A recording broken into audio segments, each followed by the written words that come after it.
Guys, apa kabar kalian semua? Senang rasanya bisa kembali menyapa Sobat Inoku yang ada di rumah maupun yang sedang bekerja di kantor. Semoga Sobat Inoku dalam keadaan sehat tentunya. Jangan lengah untuk tetap jaga kesehatan dan terapkan protokol kesehatan dengan benar. Gak usah berlama-lama lagi, kali ini Mr. Parfum akan kembali memberikan informasi menarik untuk kalian semua. So, here we go!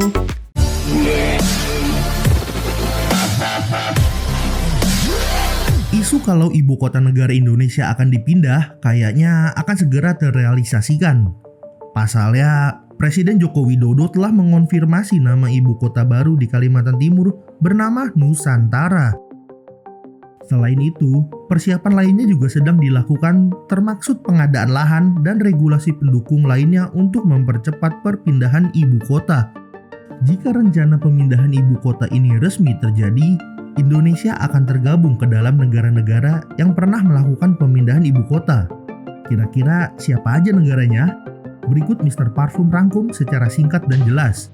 Pertama, ada negara Nigeria. Kota Lagos telah menjadi ibu kota Nigeria sejak 1914. Pada tahun 1976, Presiden Mutarla El Mohammed resmi mengumumkan pemindahan ibu kota baru ke kota Abuja. Dari Tempo.co, latar belakang pemindahan kota Abuja karena tanah tersebut lebih netral bagi kelompok etnis dan agama Nigeria.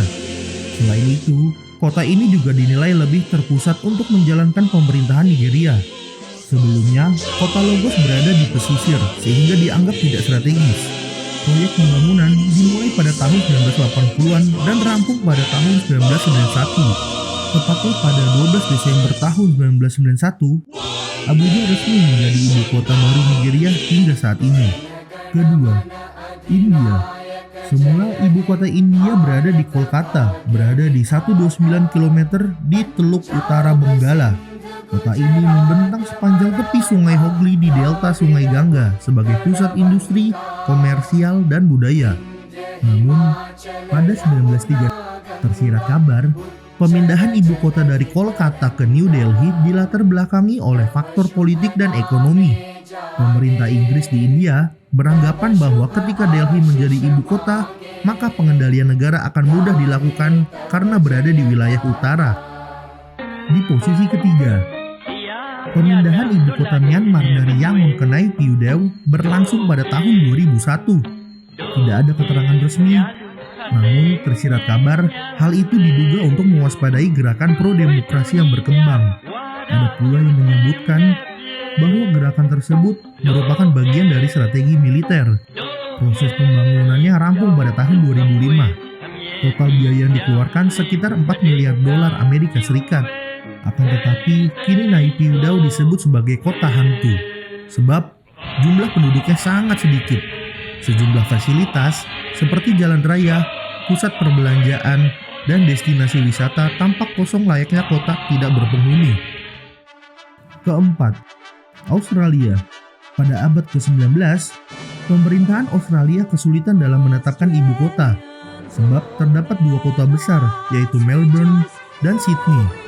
Hingga akhirnya, Canberra resmi dipilih sebagai ibu kota Australia pada tahun 1913.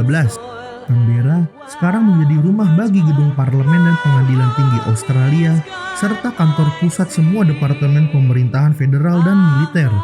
Di sisi lain, Perdana Menteri saat itu, John Howard, secara diam-diam menolak bertempat tinggal di The Lodge, Canberra.